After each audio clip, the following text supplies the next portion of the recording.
Yeah. So this is Sliceprintroleplay, and this is the series Making Monsters, where I kind of have a sit down and have a chat with different modelers and 3D artists. And today I am chatting with Colt of the Pickle. If you want to introduce yourself, please do so. Hey, people, Seth here. No, I glad to be here on Sliceprintroleplay. It's very much My appreciated. name's... Sorry? Oh, it's very much appreciated. Yeah. Sorry, I didn't mean to cut you off there. No, it's all right. Anyway, my real name's Isaiah. But if anyone's interacted with me over Discord, they'd know me as Flavored Pickle. Yes. I've been running the Cult of Pickle for about a year and a half, and I just really like sculpting monsters. And that's really the best way to get into it, and really the best reason to get into it. But I guess let's start there, because every time I do one of these interviews, I feel like I get 1% more prepared and more professional. So you are seeing me at 5% professionalism right now. Oh, you're saying you're only using 5% of your power. That's right. That's what I'm saying. You have to be stopped before I get to 10%. Before you get to 7%, the world couldn't handle it. We had a chat a long time ago, and you were kind of like one of the beta testers for this this show that I was working on and creating, and you had a lot of awesome input, and you helped a ton with it coming together. So I really appreciate that we were able to make this work.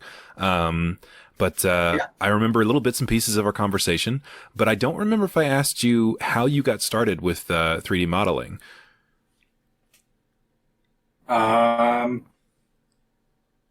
Well, before I start answering questions, do you want to give me a monster to sculpt so it's not just tumbling around a blank screen? Oh yeah. So okay. So just for anyone that's watching at home or listening, I guess if that's your thing, Isaiah has asked me to give him a prompt, which is the first time an artist's come on the show and asked for a specific prompt on what to sculpt. And I thought about it, and he, I believe your exact words were something big and dumb. Is that right? Yeah, something big, dumb, and awesome. Big, dumb, and awesome. Okay, so here's what I came up with, and you can tell me what you think of this. I saw a picture a long time ago. I don't remember where it was, and I can't seem to find it, but it stuck with me. And it was a very large grizzly bear, to the point that it was like a dire bear sized, with a proportionately sized crocodile head, and it looked terrifying. And I really would like to see that as a D&D creature. Grizzly bear with a crocodile head? I mean, is that now, something? Would you want it standing up, or would you want it on all fours? Ooh, I mean, I guess I could leave that up to you. I would guess on all fours would be easier, but I have no idea. Yeah, but I think standing up's way more intimidating. Let's do that then. You are the artist. Especially if it's got a crocodile head, then you kind of got this T-Rex thing going on. Ooh, yeah. But like a bear. Yeah. Yeah, so that's what I came up with. I was thinking about it for a while and coming up with all these different ridiculous ideas, and that popped out to me. Just that image that I saw one time on a forum somewhere popped into my head, and I was like, that's not even that ridiculous. I already mutated a bear with a crow not too long ago. Okay, crow bear. Almost like a crowbar. I called it a bro. That's amazing.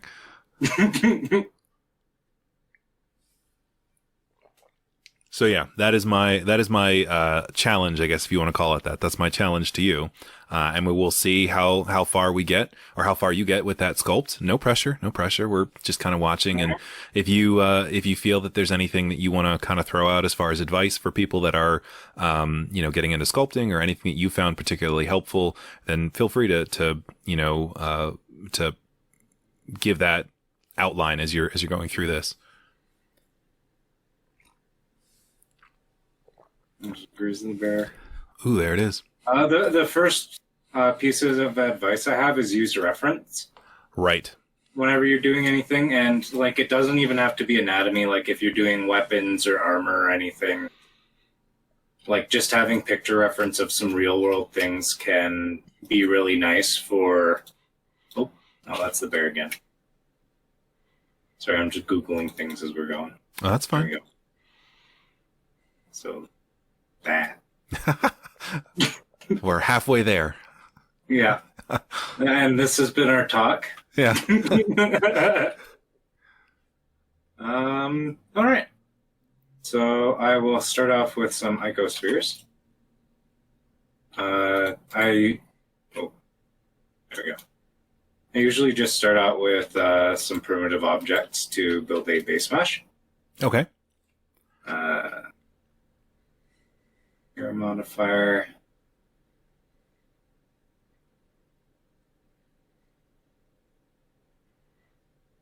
That. Yeah. One way to kind of get nice details on your kind of base model is kind of block it out by muscles, kind of like that. Okay. So bear's gonna have head. Bear's gonna be ripped. I don't know if we're gonna give it abs. I don't know bear anatomy, if I'm being completely honest. Well, you need to know crocodile anatomy for this thing too. Do gators have abs? Do you know? That I do know that they do not. Well, I mean, they have pretty intense muscles, but I know that I've never seen abs on an alligator before. All right. Well, the expert has declared no abs. Yes, that's me. I'm a reptile expert, specifically only when it comes to whether or not reptiles have abs. So that's what my PhD was in. Man, I always have such a hard time in all of these the episodes that I've done where I've talked to different artists. I have such a hard time not just focusing on what they're doing, and then I remember, I should be talking. I'm supposed to be making sure this is entertaining for people. I'm entertained because I freaking love watching all this stuff come together. Oh yeah. Well, I'm the exact opposite. I just get distracted. So this is going to obviously be perfect. Yeah. Well, first of all, so the tiefling character you have there, is it just for reference, or is that something you wanted to show off? Oh no, that's a Hero Forge model. Oh, okay. I picked up when I first started modeling. Oh, cool. And I just kind of use them like a yardstick for perfect anatomy and scaling miniatures. Nice. Okay. Because then I don't have to fiddle with like the unit scales in Blender or anything. Like I just model against that and export it, and I don't have to like touch anything like that. Okay, that makes a lot of sense. Yeah, it's just super convenient. And so there's I'm actually not going to do it this way.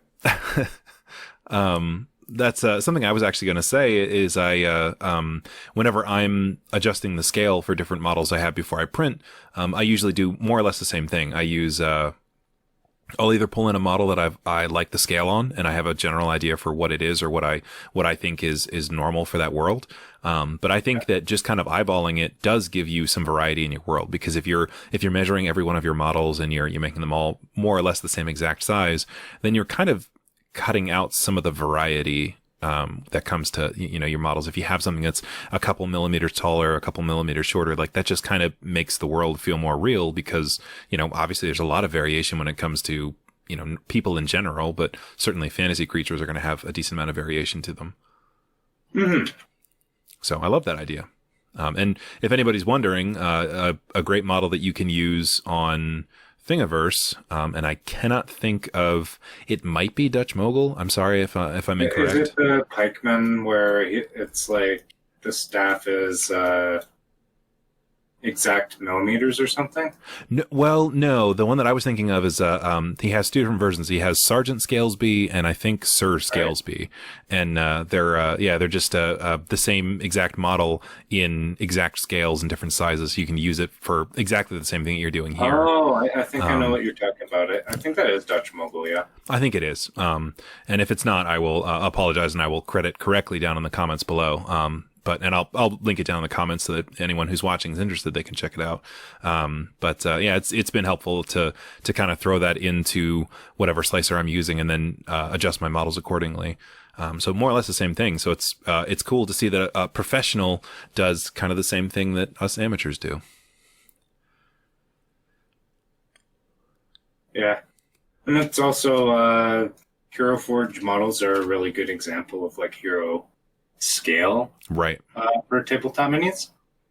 So it's also a really good indicator for like how thick I should make the limbs and hands and the general proportions. Right. Yeah, I've heard, I've talked to obviously a few artists now, and I've heard a couple of different people talking about the different types of scales and how that all works. And basically, for anyone who doesn't already know, there's different scales. Don't just refer to the size of a model. Like you can say 28 millimeter versus 32 millimeter. And that does mean the general overall size of the model, but it also means the proportions of a model. So I believe, and you can correct me if I'm wrong, but I believe that heroic scale has a little bit more of like a comic book proportion where like the arms and the hands are really large and the heads tend to be a little smaller. Is that right? Yes. Okay. The torsos tend to be a little bit shorter compared to real life. Like the limbs are a little like like you can see the legs are kind of the same length as the torso. The arms are like not quite as long, but they're also like quite thick in proportion as to real life. Right. And the hands and the feet are generally larger proportioned, as is the head. Right. And the facial features as well. Like the smile tend to be exaggerated, the facial features as well. Okay. And one of the reasons for that, the main reason for that actually is just because it reads better on the table. Right. And honestly, I think it's the best for 3D printing as well, because like FDM and resin printers are going to resolve that quite well, whereas like a more realistic proportion character is generally you're going to want to do only on resin. Right. As the thin limbs at this scale would be quite fragile. Yeah. That makes sense, and I definitely agree with that. I would. I've had models before that I've tried, and like you said, when I try to print them at their native scale or their normal scale, I have definitely had issues on FDM.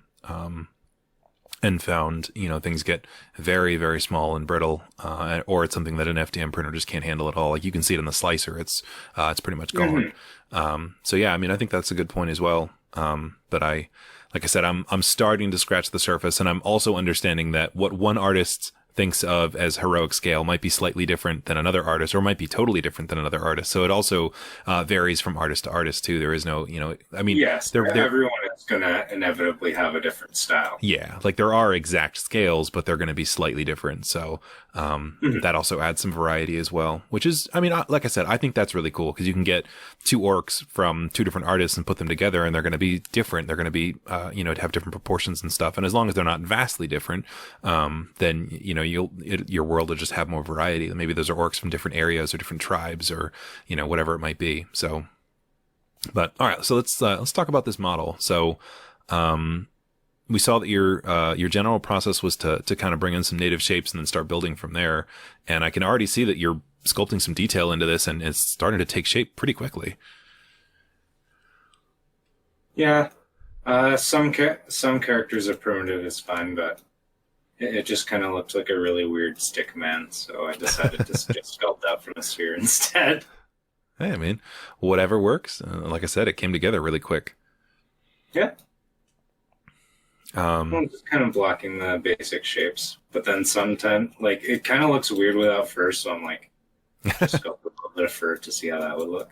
And it's up to you if you wanna think of this as a creature that is literally two creatures stitched together, or if you want to think of this as you want it stitched together like a Frankenstein? I mean, I was going to say it's up to you. I mean, this could be, if you want to do it that way, let's do it that way. Because I'm all for crazy fantasy creatures that are weird hybrids naturally, but I'm also all for ridiculous mad science experiments. I'm in for a mad science experiment. Let's do it. And by let's, I mean I'll watch while you do it. Yeah. Supervisor. Yep. I have the most important job. Okay. So now we're going to define where the bear starts and the gator ends. Ah, yeah. That makes sense. Let's just draw kind of like a border. So this will be gator. Okay. Like a head.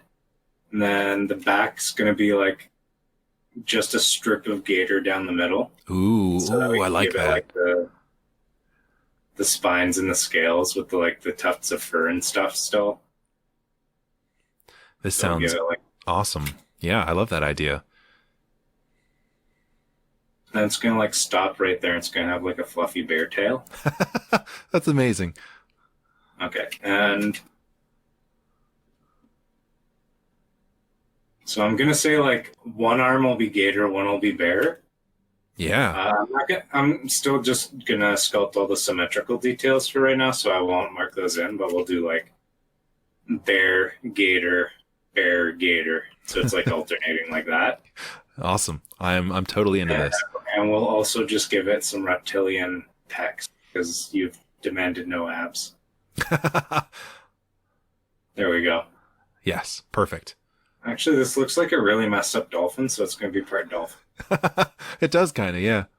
Yeah. It's going to have a fin. There we go. What's that it's not a wives' tale. There's some bad information going around, and I'm pretty sure it's not true, that dolphins can make one half of their brain go dormant while they sleep so they can watch for sharks or something like that, which I'm pretty sure is right. Is it really? Yeah, they cycle the hemispheres of their brain. That's amazing. I remember hearing that when I was a kid, and I couldn't remember if it was true or not.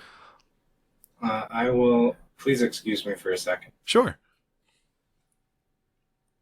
Oh. Never mind, sorry. Just... Snake came up to give me a love. I gotta hand her back off. Oh, that sounds nice. Yeah. Mrs. Pickle is right here with me, handling one of our snakes. Get an expert opinion. Ask her if snakes have abs. Do snakes have abs? I think the official statement's no. Okay. See, I knew I was right. Yeah. We did science here today, folks. Uh-huh. You heard it here first. A question no one asked. Well, I asked it. Oh, you did. That's true. Never mind. Forget. A question only one person asked. Yeah. Oh, man, this is getting more and more ridiculous, and I am so excited. Actually, it should totally have a flipper. Oh, yeah. Just kind of... It's it's going to be a flipper.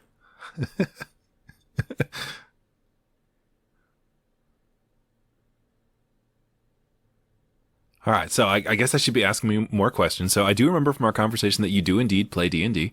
If I remember correctly... Sorry. No, go ahead. You did actually ask me a question. Oh, I did. You asked how I got into 3D modeling, and then I'm like, you got to give me a monster first. Right, yes. And that is an important question. That's a question I'd like to ask all the artists because it's something I'm genuinely interested in. That was great.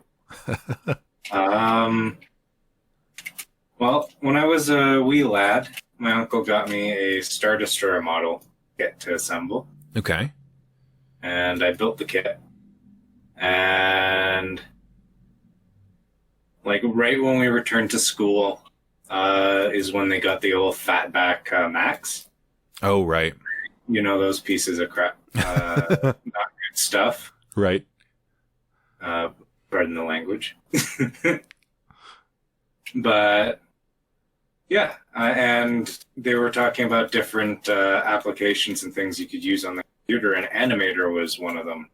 Oh, cool. Which was a free 3D software at the time. Right.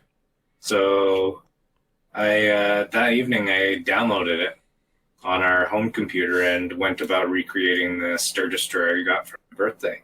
Oh, that's so cool. However many months ago.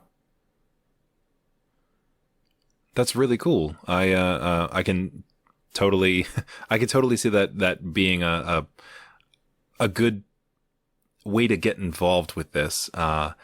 Did you ever get to a point where you were able to recreate it? I actually did make the whole thing, but like I didn't know how texturing worked at all, so I was basically, after I made the basic shape, it was like 3 weeks of just using a knife tool and cutting all of the different little panels, extruding and coloring them like polygon by polygon. Wow. That's dedication. Yeah. I wish I had that file. I have no idea like which Yeah. computer it would be on, if it's on any at my house or no idea. That's amazing though.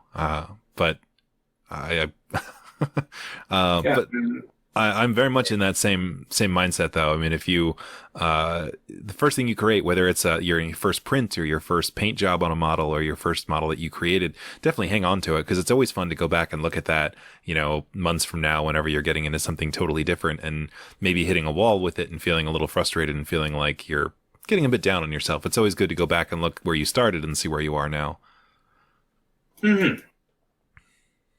Not all of us are going to start trying to work on a freaking Star Destroyer, though. No, that's the only way.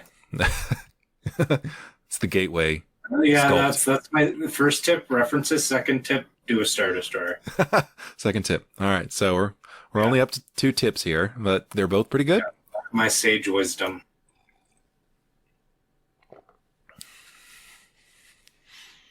There aren't enough. Oh, actually, I shouldn't say that because I haven't looked around for them that much. But I was going to say there aren't enough AT-AT sculpts out there. AT-AT sculpts? Uh, AT. Okay, yeah, the Star Wars. yeah, the robot camels. God, I love those. They are so stupid, but I love them.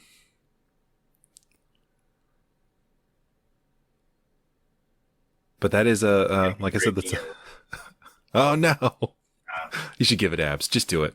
It's this thing. It's going to be ridiculous enough anyway. It's going to be ripped. It's going to be a ripped dolphin, crocodile, Like an bear. 8-pack. It's definitely how a 6-pack works. Anyway, This thing is amazing. This is going to be so amazing. it's very, very majestic. Let's give this stupid thing legs. Okay, I think I can turn off symmetry for the legs because one of these is a flipper. Are you making one of the legs of Flipper? Yeah, one of the legs has to be a flipper because that's the dumbest place for the flipper to be. This is a creature that separately, I'm like, except for the dolphins, separately I would be scared of all of these creatures, but together I would not feel that it poses much of a threat. Well, it's in pain and you have to fight it. Oh, well, it's just got dark, but all right. This is how most D&D adventures go. Innocent wildlife animals stitched together. Like, I don't know what you were expecting. It's a very dark druid transformation, actually. Oh, like this is what happens when a druid doesn't pay attention when they're polymorphing or wild shaping. Yeah. When a druid contracts lycanthropy. Oh So they're man. just kind of like wild shaped into a bear, and then they turn to half a dolphin. What's I guess it'd be a were-dolphin. A werefin. Werefin. Oh man, this is the most ridiculous thing ever, but I could totally see just about any D&D campaign this being a part in and having it be totally normal. No, this is a Call of Cthulhu monster. It's for the Night of the Werefin. Oh, And that would be you amazing. definitely lose sanity upon seeing this thing. I don't know how you wouldn't. Yeah, like it's an abomination. I've named it Willie. William. William. It's even sadder when you give it a human. One of the other questions that I've been asking artists is what software do they prefer? And obviously we saw that you loaded up that was Blender, right? Or this is Blender, Yes. right? All right. I think you It's I think you're the first artist that I've talked to that's used Blender. I might be wrong on that. I'll have to go back and check, but I'm pretty sure most of the people that I've talked to have been using ZBrush, which is fine. And everyone that I've talked to has more or less said that ZBrush is their preferred method, but Blender will do. And I think there's been at least one person that I've talked to that said that Blender can be just as good if you know how to, manipulate it. So my choice is that I think that I would like to start with Blender at some point when I make time to actually get into modeling. Because part of this series, for anyone who's interested, started because I was asking artists for advice on how to get started with modeling. And then I created the channel Sliceprintroleplay, and things kind of spiraled from there, where now I have people on and we make ridiculous creatures that shouldn't exist in the natural world. Yeah. But in a fantasy world, anything goes. Clearly. Yes. Question not why the druid chooses to sleep in the barn.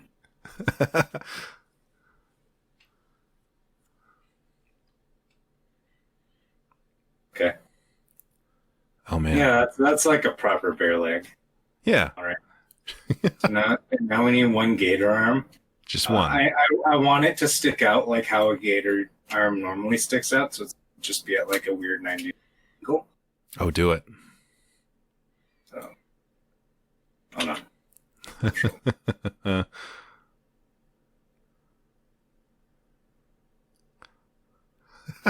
This is amazing. I am loving watching this come together. And I hope that everyone else watching this is enjoying this just as much as I am. Well, I know the first thing I'm doing is sending this to my buddy, because I know watching this is absolutely going to bother him.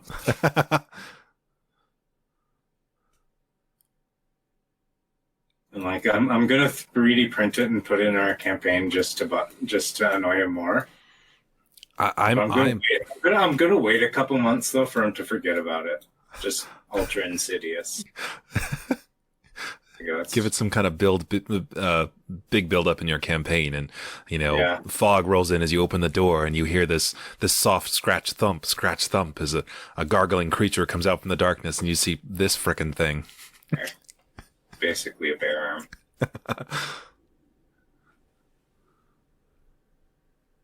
What limbs look like.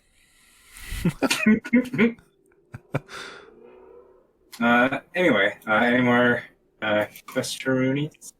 Oh yeah, I suppose I do have some more. I should probably have like a prompt list or something, but that sounds too professional for my style. Way too professional. Like I wouldn't feel comfortable coming on here if you're bringing out those kinds of heavy guns. That's right. That's why I do this way. It's so that you guys, all you artist types, feel comfortable coming on my show, because I am essentially an idiot.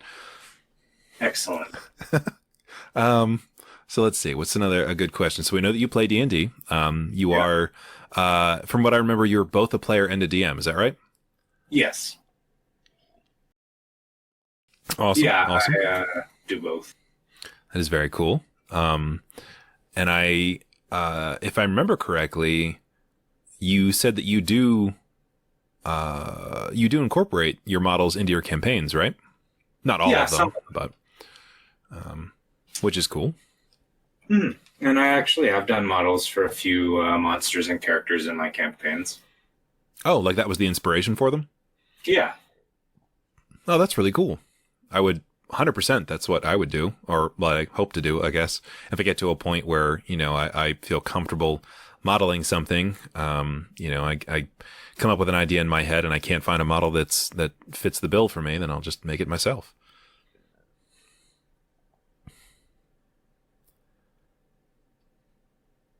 Oh man, this is nightmare fuel. You cries every time it hits you. It's like the messed up bear from Annihilation. That movie.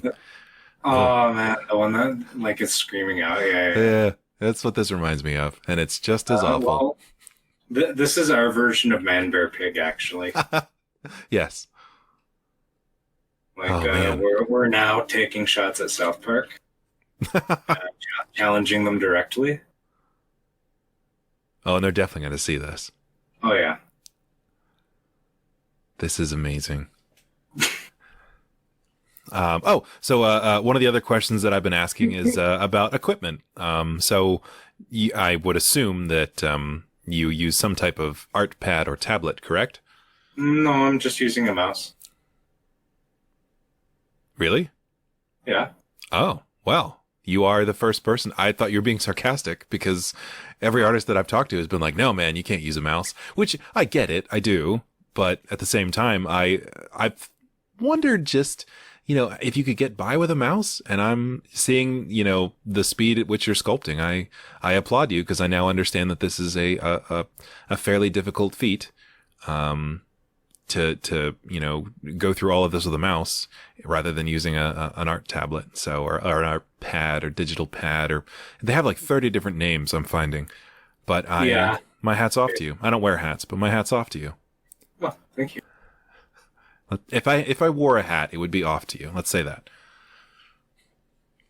Better put in a hat.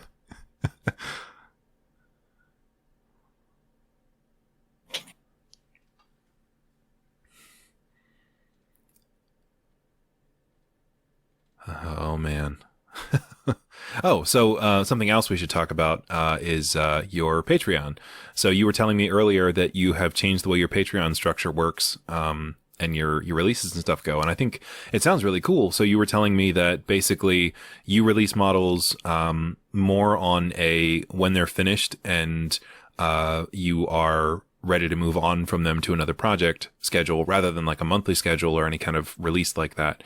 Yeah. And you, upon support to your Patreon, people have access to your entire library of 3D models? Yes, that is correct. Cool. That's a very cool way of doing it. And I remember we had talked about this. That was what, like 5 or 6 months ago that we first... almost last September, I think. Wow. Okay. Yeah. It's been a bit. Things just kind of got ahead of me then, and I wasn't able to finish up the video as we had planned. Well, it worked out because it was a very different structure than what this ended up being, and I'm having a blast with this. So this worked out. You can see its bones under its deformed dolphin skin. Oh man, this is so dark. This is like the perfect predator, but designed by a committee. Like everyone had their say. Dolphins are really good at things. It should be part dolphin. Oh my god. Needs a freaking laser beam on its head. A freaking laser beam. Yeah. Awesome powers. Has the ability to shoot Eldritch Blast from its brain. Yeah, and obviously we have to outro this by statting the stupid thing. Oh yeah, I mean I'm totally on board for that because because why not? I mean we had a pretty lengthy conversation, and we had talked about a lot of the stuff that you were working on with your Patreon, and I've definitely been keeping up with your releases, and I still then and for sure still now I like the style of your models, and I remember we talked about it, and a good chunk of your models are mostly supportless, right? Like they're made to be used, or they're made to be printed with minimal supports. Is that right? A few of them, yeah. Okay. Like I always do try to keep poses in mind to reduce the number of supports required. Right. Because I try to design everything to look good in both FDM and resin. Right. We did talk about that. Yeah. Which I appreciate a lot because, I understand, for sure. Like I understand, as an artist, you want to make a really cool sculpt. Like you are making something for other people to enjoy and other people to use. So you want it to look as good as possible. And typically the best way to do that is to create models that can be printed on FDM or on resin. And that unfortunately kind of leaves FDM to the wayside a little bit because they're in some situations they can be capable of resin-like quality, but the average user probably won't get to that point because it does require a lot of fine-tuning. So typically, if you want to go for good detail and get a really high detailed sculpt, you're probably going to be making it for resin. So I always applaud and appreciate artists that try to take the time to make FDM printable options or try to make their models, able to be used on both FDM and resin printers. So that's definitely something I appreciate a lot. Mm-hmm.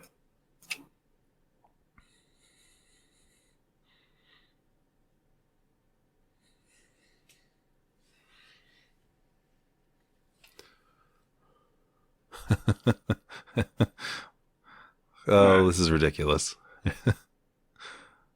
No, this is great. I mean, ridiculous in the best way possible. Yes. Something big and dumb. I love it. Yep, that's what you asked for. Yeah, and it's got a laser on its head. And it's got a laser on its freaking head.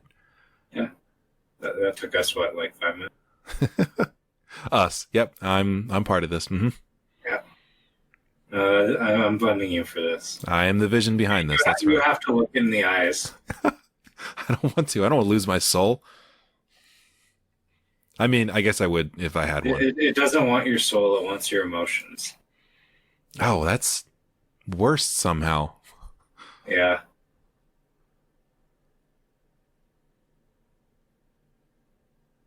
Do you see me, Papa? What I have become. I am going to print this and put it on the hood of my car. Bang. So that everyone can look at my design, my awful... Everyone can see what's inside my head.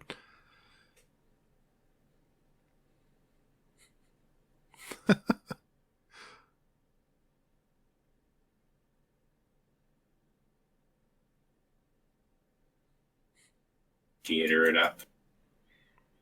Yeah. Just a little, gotta make it look a little bit more reptilian. How many eyes should I have? That's a good question. Like, is 2 a good number, or like... I guess 2, yeah. 2? Yeah? Hey, Mr. Pickle, how many eyes should... Where's the thing? Oh, you put her back. Sorry. That was an amazing response. Sorry, I totally didn't see you get up to put her away. I was sorry. I was staring at this thing's eyes too long. No longer able to feel happy. Yeah. I lost all awareness of time and space. There you go. I'm not. It's like a hug now. Oh, it's getting worse by the second. Oh my god! Somehow that's better. I'm keeping it. Oh my. This really is like if multiple mad scientists got together and they all agreed to disagree on what would make the perfect predator, and they just put it all together. Well, you've got to give me like a mad scientist like noise or something. Oh. For a while now, I've really wanted a lab coat, and I can't. I would say that it's been difficult to find them, but honestly, I just don't think of it when I have the money, and I always spend it on things like bills because I'm responsible. But man, I would love to have just a really nice lab coat, just for fun, just because it's just something I've always wanted. That sounds like an excuse to DM without pants. Maybe. I mean, if it's long enough. Yeah. Well, as long as you're not denying anything, then that's good. I mean, that's why DMing online has really opened up the possibilities of just DMing in boxers, honestly. Yeah. Or if you're doing a campaign that's just voice, then you can DM in only boxers. No. Jam. I don't know what buttons I hit, but no. Here we go.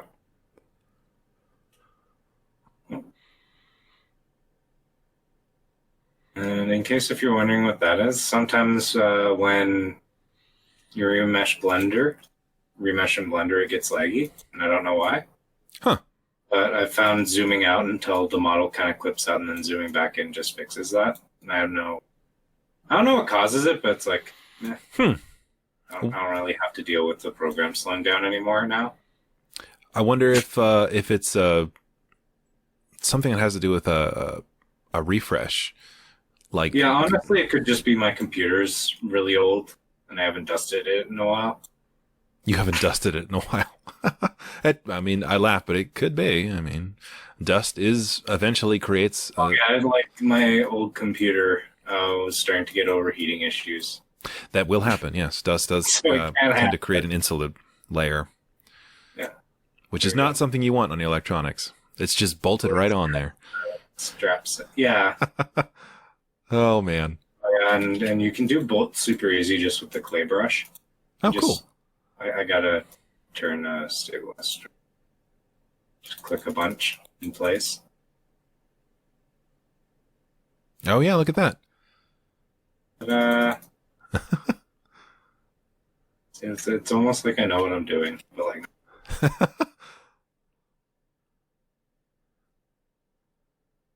these things' eyes too big.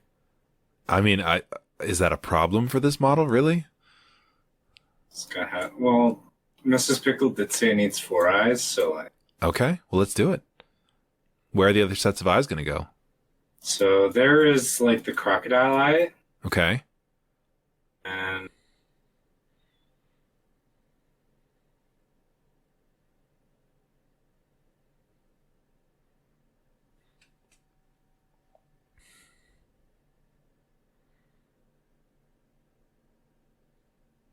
Oh man.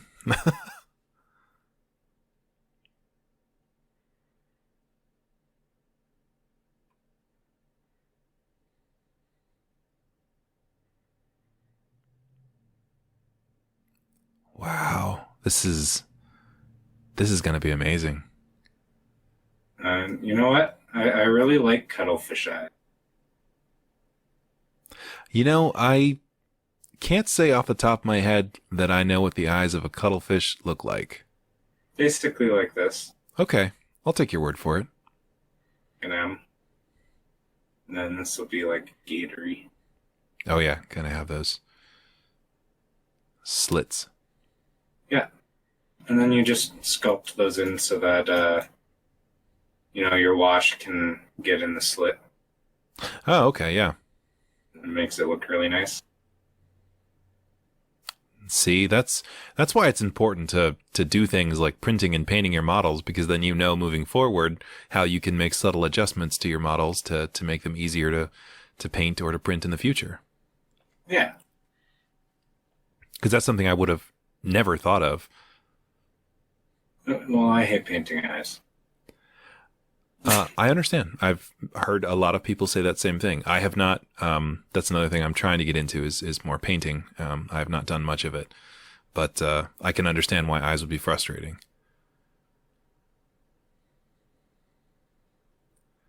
So what are like let's say the top maybe 3 or 5 brushes that you tend to use the most often?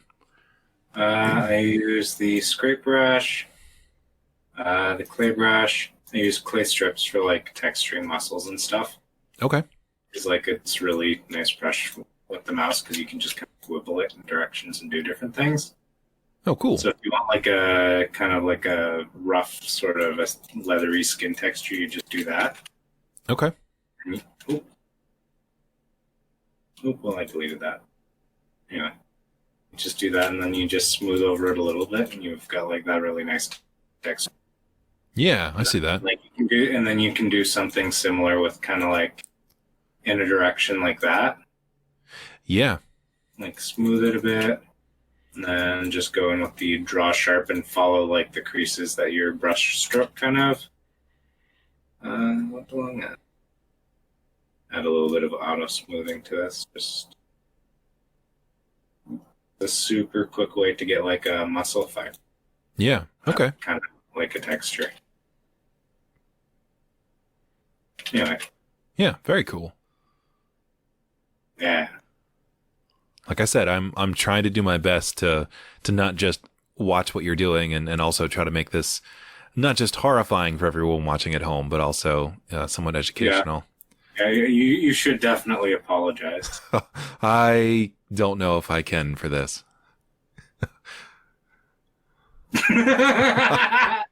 Oh, it's worse. It's worse than I thought. Okay. Oh boy, this is gonna be. So you're definitely gonna have to edit my laughter down, but like I can't help it. It's just so dumb. This reminds me of high school, like sculpting the Blender monkey dinosaurs. Yeah, well, I mean, honestly, if I had the power to create some of the more ridiculous ideas I've had, it would be something not too dissimilar to this, if I'm being completely honest. Like, honestly, my favorite thing that I've ever done for a D&D campaign was for one of my the characters in a campaign I run, his brother. He's basically got like a power up from a bunch of mind flayers. So he's like ridiculously buff and like infused with this psionic energy. So what I did was I found a model of the Hulk from Thingiverse. Okay. And put a Dragonborn head on it and had him fight that. and I just spray painted it gold and gave it like black shorts. You know what? I mean, if you can make something work, when putting in, I wouldn't say the minimum amount of effort, but putting in a reasonable amount of effort without doing everything the hardest way possible, I say go for it. If it works, it works. Okay, I'm actually kind of liking how this thing's head's looking now. Yeah, it's coming together, and it's started to look like very similar to some of the early kaiju from the Godzilla movies. Oh, totally. Where it's just a guy in a plastic suit, so its arms are like all messed up and like kind of forward at an awkward degree. Yeah, this is definitely the kind of vibe I'm getting from this.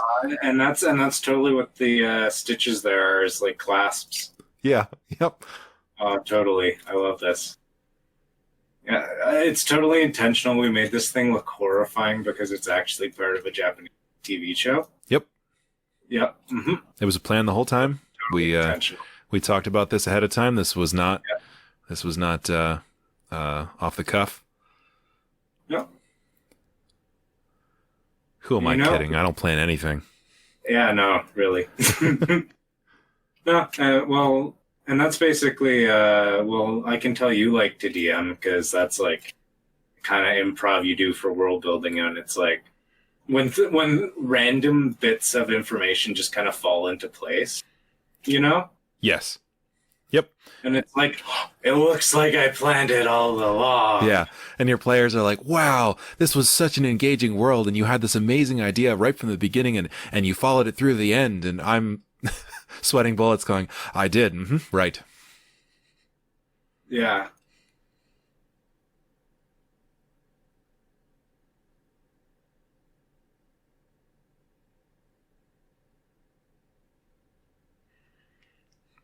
But yes, I do. I very much enjoy DMing, and I've actually been really missing it for a while now because it's obviously with the pandemic and everything, I haven't really been able to play, and I just haven't had time to get online and play much, which has been a bit frustrating. So I am going to have my my first one shot with a very small group of friends.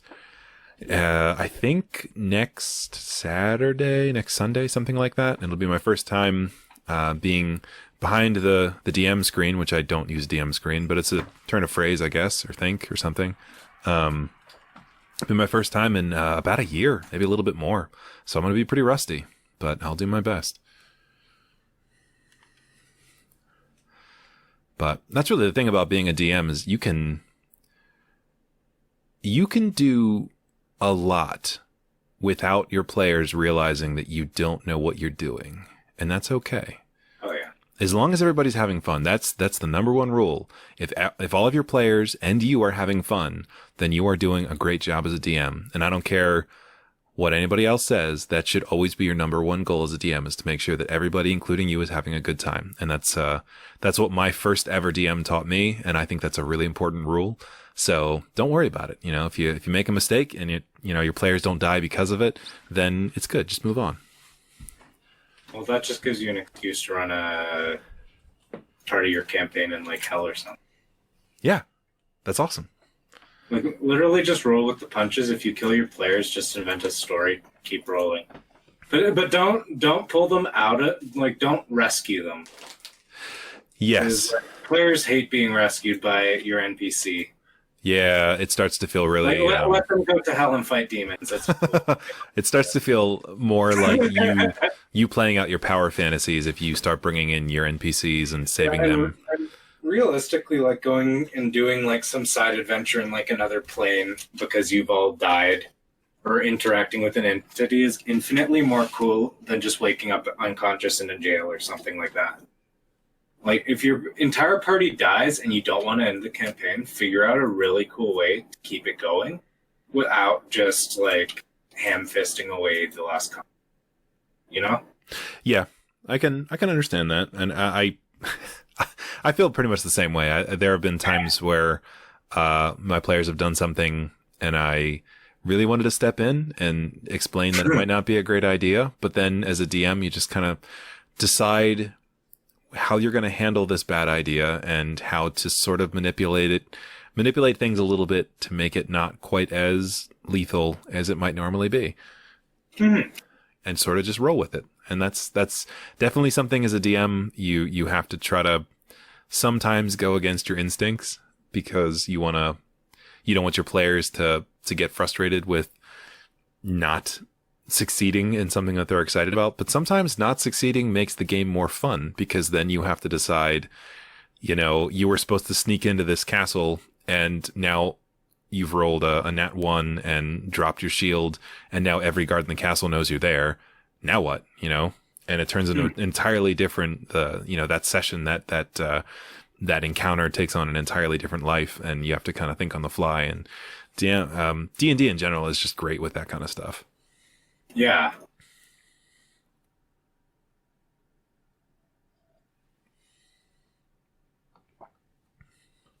Oh man, this is,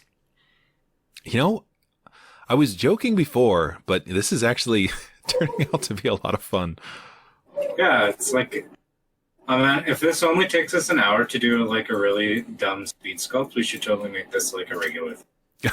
I would be up for it. Yeah, for sure. Yeah. Just you have to throw progressively dumber things at me. That's the only way. Oh man. You set the bar way too high. I really did. You have to escalate from here. I don't know. This is starting your kid off at a college level class. This is not the way to go. Yeah. But I'm not one to shy away from a challenge. Good. And if there's anything I can do well, it's dumb ideas. Nice. This is actually really fun. Yeah, I'm having a great time. I'm having a great time, and I'm glad that you are too. But yes, yeah. I should probably do a better job of saying that you should go and check out Cult of the Pickle. Their Patreon's awesome, and if you're not already excited about the kind of stuff you can find there, then definitely go check them out. You can find links in the description down below. There will be some links to. Your models are on, obviously, Patreon. Are they on, like... Gumroad as well. Okay. Mm-hmm.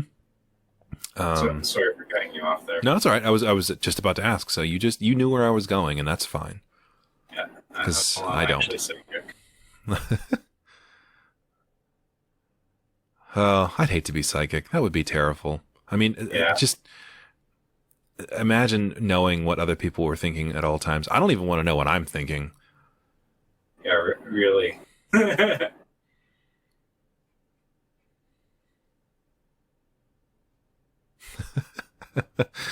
Oh, man. I'm trying to decide if this creature has to submerge itself in water on a regular basis or it will take some kind of damage. Got like an off-center blow. Ooh, yeah.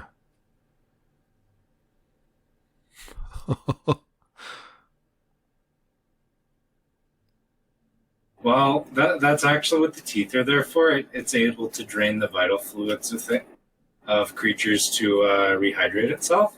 There you go. Yeah. Now we're just creating lore for this creature at this point. Yeah. This is actually a world-building session in disguise. In disguise. It's very thinly veiled.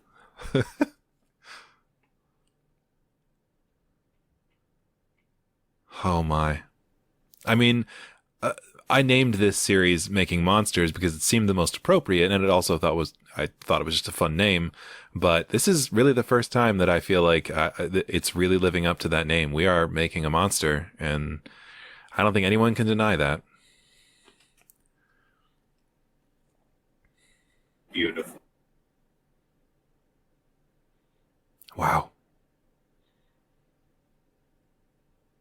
I will. Okay, what were these arms supposed to be again? I think you were gonna make one a crocodile arm and one a bear arm,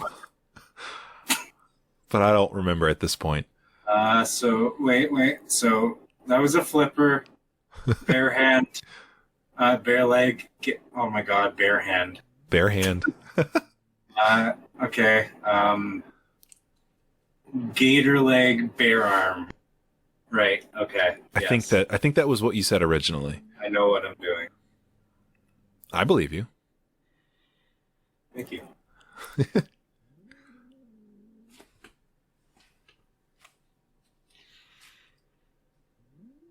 I don't know if anyone can hear it, but I think there's about to be a cat fight behind me. A literal cat fight between two actual cats. Well, you're obligated to videotape it.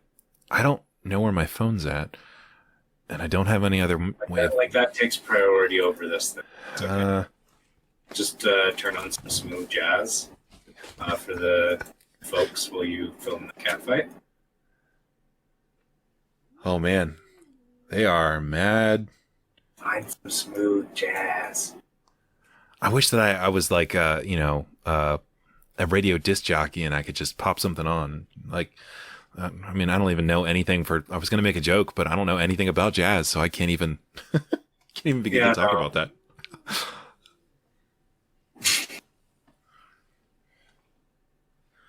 Well, if you hear it in the background, there's some cats that are not happy. They're working through something right now. I'm not sure what it is. Probably one of them was laying somewhere that the other one wanted to be. That sounds about right. That's usually what it is. So, all right, I guess I should ask more questions about modeling, just in case anyone is watching this and is deluded enough to think that they can learn something from this conversation. That's not true. I think that you're doing a great job of explaining what you're doing, and I think that you're showing off what you can do with just a ridiculous idea and some determination to see it through, because D&D is all about big, dumb, stupid, awesome things. Exactly. That should be a quote, because D&D is all about doing big, dumb, stupid, awesome things. Yeah. Like, D&D is inherently dumb, so, like... Yeah. Have stupid monsters to go with it. And there are some questionable monsters in, canonically in the book. There are some rather weird ones. Yeah, beholders, like... oh my god, and, like, they make Japanese anime people blush. You're not wrong. Yeah, giving the Rule 34 artists a run for their money. Wizards is actually in the that game. like they've been making you think it's all about monsters and dragons, but it's actually about the tentacle monsters. The tentacle monsters. I mean, there are a few of them. What's funny is that they defend the IP of the my players and beholders so much. They don't care about other monsters, but those ones they want. Oh yeah, the beholder. I mean, it's weird too, because nobody has a copyright on dragons. I mean, they're like the most fantasy staple creature that you can think of, besides maybe a unicorn. I don't know. Even then, I think you probably would be hard pressed. It's a pretty good battle. Okay, call me crazy, but that should be a goat. A goat leg? I mean, yeah, like a hoof. Okay. I'm sculpting it. This totally doesn't look like a bear arm anymore, but it kind of reminds me of a horse leg. We are sharing in this horrifying vision together. So if you feel that that's necessary, I am all for it. So you're telling me to follow my heart? I am. I'm telling you to follow your demented heart. Go for it. That was a mistake. But I think it's funny that like dragons, obviously Dungeons and Dragons is in the name, but when you really start looking at their artwork, the beholder is, because it is their what's the word I'm looking for? Their own unique creature, that they put that thing on everything, because it's probably the second most, I don't know what the word is that I'm looking for. Recognizable? Yeah, that's a good word. It's a good thing I don't have to talk for a living. It is like the second most recognizable creature when it comes to D&D. When you think of D&D, you think of dragons and probably beholders or stupid decisions. Either way, chaotic, stupid party members. But truth be told, I've never actually used a beholder in any of my games, but I probably should. It's probably like a rite of passage. I've got Xanthar in one of my games that the parties managed to meet. Nice. Because I'm running a homebrew version of Waterdeep Dragon Heist. Oh, nice. And basically, they had just got... so a little backstory. I'm doing this campaign as a level 1 to 30 campaign. Oh, nice. And I've got some third-party supplemental that has the additional 10 layers. Okay. 10 levels. Right. Epic. It's called Epic Legacy. I for the life of me, cannot remember what the publisher is. But so I've been sprinkling like art, really high level like things throughout the game. So like, when it's suddenly about killing gods, it's not like out of left field, right? Right. And basically, they had just broken out of a prison left by Hallister Blackcloak. Okay. Decided in this setting, it has been kidnapping gods to try to become one himself. That jerk. Yeah, basically, the party found one of his artifacts, like, read that it was his, and had already interacted with his stuff, so they're like, man, we gotta dispose of this. So one of their one of the party cast Dispel Magic, and it kind of broke the spell and unleashed a labyrinth into like this tiny room. Ooh, I like that.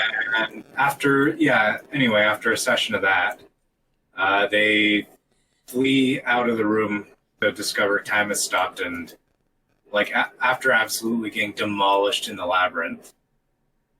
So now they're cut by Xanthar, and he basically lets them go, but they have to raid a ship for some super fancy fish food for his goldfish.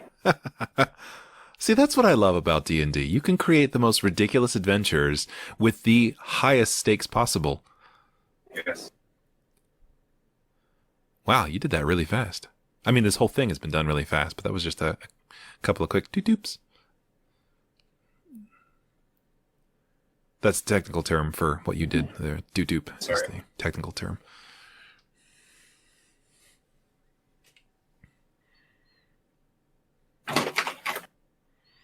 All right, so that's like basically a go move. Yeah. Oh boy. This has become something amazing, and I couldn't be happier about this. And I'll throw this model up on Thingiverse afterwards, so definitely I can pick it up. That would be amazing. Yeah, I hope that people watching will enjoy it, and I don't know what you'll use this for, but maybe we'll do oh, that actually sounds like fun. Why don't we do what we have to do is run a game sometime, like a one-shot. That actually sounds like a lot of fun. If we should totally figure out time to play a game. Yeah, I've actually been thinking about that for a while. That would be a ton of fun. Yeah, and just as a bit of a tangent, there's actually a piece of software that I've been looking at for running like my own called the Pickle game. Okay. Called Tailspire. I'm not. Just basically. Pardon? Oh, I was just gonna say I'm not familiar with it, but I interrupted you about to explain what it is, so I guess I should have just shut up. Oh no, sorry. Yeah, sorry. It's pretty much like a digital miniature system. So it's like designed very much to emulate like moving miniatures around a board. Oh, cool. And the reason you're not familiar with it is that it's not really out yet. It's coming out on the 15th. Oh, okay. So this is like the D&D hipster version of telling me that you liked it before it was cool, right? Yeah, basically. Okay, that's fine. Because they're also including modding tools at some point after it releases. Oh, that's cool. So I'm planning on importing like a bunch of my miniatures and terrain and like streaming a campaign that uses my content and having like build guides for the battle maps and stuff, like which open forge tiles and printing lists you need and stuff like Awesome. Yeah, that'd be really cool. A piece of software I recommend checking out. Tailspire. Okay. I'll see if I can find any information about it, and I will link it down below. Not sponsored in any way. I don't know what they are. So yeah, no, sorry. I literally just brought it up. No, I recommend because it looks great. I am all for that. I'm not at all, about holding off talking about something because they're not a sponsor or whatever. Like, for sure. Like, I'm totally good with that. Well, we're gonna. Well, no, they better give us money now, but like, they're obligated. We talked about it. They have to give us money. Yeah, we talked about your product. You're legally. If you don't give me 15 money in 15 minutes, I'm calling the police. I think they would laugh in our face. Our face. We just have one face now. Yes. Oh God, that's a bad joke to make whenever we're doing this. So here's what I was thinking. Like I said, I do try to keep these episodes to around an hour, and we're getting pretty close to that. But I'm thinking this is like almost done. Well, okay. I'm certainly not trying to rush you. But I was thinking, I love the idea of giving it stats, but what would you think about doing a part 2 to this where we can give it stats and see if we want to add something else? Oh, so like we could call it a night here. We'll finish the sculpt and then stat it out. Sure, yeah. I'd be totally up for that. Actually, that would work just so like I'm not like, because it's almost done, like, so I'm not stretching your thing out past what you usually want to do. Yeah, and then you won't have to worry about rushing or anything. But I do want to ask you if there's any like what are your top 3 tips for new artists? Like I know you said that first off you should use a reference. I think that's great advice. Second off, you said to start with the Death Star, which is Star Destroyer. Star Destroyer. That's right, not Death Star. My mistake. Well, if you want to take on a Death Star and like graduate to professional immediately, then that's the learning curve is Star Destroyer, Death Star, and then what was the one for the new movies? Planet Cracker, was that the one? So that's Killer Base or something. That's the one, yeah. Oh, that's right, Star Killer, because it was originally supposed to be Luke's name. That's right. So that's your path to professionalism. Starts Star Destroyer, then Death Star, then Star Killer. That's your goals. Okay. Qualified. Start making monsters. But so those are your first 2. What's another piece of advice that you have for anyone who's getting into this and wants to dabble in sculpting? Like I definitely recommend watching. Like if you're just getting into it, obviously YouTube tutorials and whatnot. Like that's just basic advice that doesn't really count. But like also watch speed sculpts of things. Okay. Like that's one. Like whenever I start getting into something I'm unfamiliar with, like clothing or like texturing something, I'll look up like. And the cool thing is you don't like it doesn't really matter what program it is. So like obviously I use Blender, but I'm able to watch ZBrush like speed sculpts and stuff of say. Like I had watched Dragon speed sculpts when I did the Dracopyre a few months ago. Right. Because I didn't really know how to get into doing something that large, and I just watched a few ZBrush not tutorials, speed sculpts, and then you get a feel for like different processes artists will take and use, and like you'll see basically in 30 minutes how they go from start to finish. And I feel like that's just as useful as like that 3-hour video of like how to sculpt an eye. Yeah, I mean, I could definitely see how you could pick some stuff up from that. Just kind of seeing, how people create certain designs or depth in certain areas or certain details by just watching it come together. Yeah, I think that's an awesome bit of advice. Yeah, and honestly, for me at least, like I find it way easier to digest in that amount of time. Like I find, by the end of that 3-hour lecture, I've forgotten a lot of stuff. Yeah. But I've watched this 10-minute video of a guy doing, a tank or a dragon or whatever. And that's still very fresh in my mind whenever I go to the next thing. So I would make the argument like that's just as useful if you're starting out. I could see that. Yeah, 100%. And then you'll also, I feel, be able to develop a little bit your own workflow a little bit more quickly. Yeah. Yeah.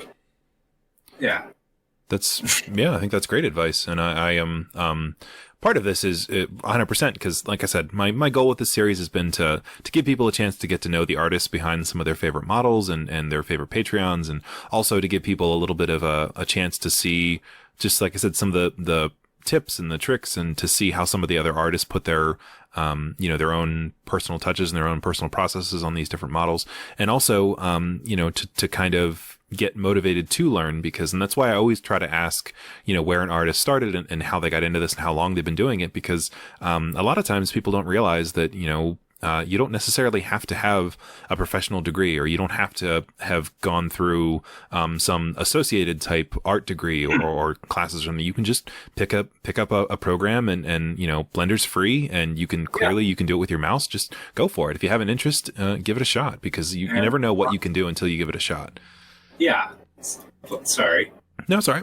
And I was about to add on to that, like, Blender is like the easiest to get into that it ever has been currently. Oh, right, yeah. Because the user interface has, in version 2, has gotten a lot of updates, like the buttons and layout. It uses more industry standard key bindings now as well. So it's a lot easier for people to transition from, say, 3ds Max, Maya, Shapeweight, or Milkshape or whatever. Right. Right, your Milkshake brings all the boys to the yard. The wrong thing. So it's the easiest time to get into is now for Blender. As well, there's like a lot more professional quality tutorials. It's not like some random like 12-year-old in a basement making tutorials. Like, hey man, don't knock 12-year-olds in the basement. Sometimes they have amazing advice, but sometimes to repair your phone and whatnot. That's true. It is amazing you understand what I mean. I do. The quality and the amount of resources for learning software has gone up exponentially. Yeah, and I found that. Sorry. No, I was just gonna say I found that people like you and the other artists out there that I've talked to, you guys are always willing to give somebody advice, and you're on these 3D printing pages. Somebody will throw up a model and say, hey, I did this, and what do you guys think, and what's your input on this? And I've seen some really great and really genuine responses from a lot of the different artists out there who will say, that's a great start, and maybe look into doing this or doing that. So there's a lot more resources out there than people realize, and I think that's a really good point. And for sure, Blender is, I have heard a lot of people say that with some of the recent updates that Blender has done, has gotten very powerful and as a really good resource for sure to get started. And for some people to continue with modeling for a while. There are some people who do have successful Patreon, I guess businesses you could call them, or portfolios. I don't know what to call it. Yeah. Patreon is effectively a business model. So that's the correct way to. Yeah, sure. They have, successful Patreon businesses where they, are able to create their models using just Blender, and that's awesome. I think Miguel Zavala, I believe, I think he creates all of his models in Blender. Yes, he does. Which is really cool. So yeah, like I said, a big part of the reason why I wanted to create this was just because I really love all the artists that I've been meeting. They're really great people, and I wanted to kind of give them a chance to relax a little bit and have more of a more candid, casual conversation and create horrific creatures from our worst nightmares. And also just to let people get to know them more, and, also to try to get me motivated to get on with sculpting, because it's something I've always wanted to do and just haven't really gotten to it. So. Yeah, well, after we're done this monster, I'll walk you through sculpting something. That'd be amazing. It actually sounds really fun. Yeah. I said that out loud, yeah. Yeah, I've had a couple of artists that said that they're willing to kind of work with me, and I really appreciate that. And I'm hoping to continue this forward. And like I said, I'm not sure how many people have really been watching this series, but I hope that they're enjoying it, because this has been a ton of fun for me. And I hope that I'm enjoying that. Yeah, and I hope that this is inspiring other people to get involved and to kind of pick up Blender and give it a shot and see what they can create. But I guess we'll leave this here for part 2, so we don't make this too incredibly long. But I'll just do this so you have a thumbnail. yes, please do. Oh Okay, God. really just that. Oh man. But yeah, I thank you so much for your time. I really appreciate it. And definitely go check out Cult of the Pickle. Like I said, it'll be you'll find links down below for wherever you can find those models. Definitely check out some of their models. And hopefully, if you enjoyed this one, subscribe for more videos like this. If you didn't like it, then maybe you should watch some of my other videos before you consider never thinking about me again or anything having to do with my channel, because this is not necessarily what I do on my channel normally, but I do really enjoy this. So God help you if you've stared into the eyes of this abomination. No, don't do that. I'm never going to sleep again. That's fine. But all right, well, yeah, Yeah, that's a lot of fun. this was amazing. So thank you so much. I appreciate your time, and yeah. And until next time, I guess.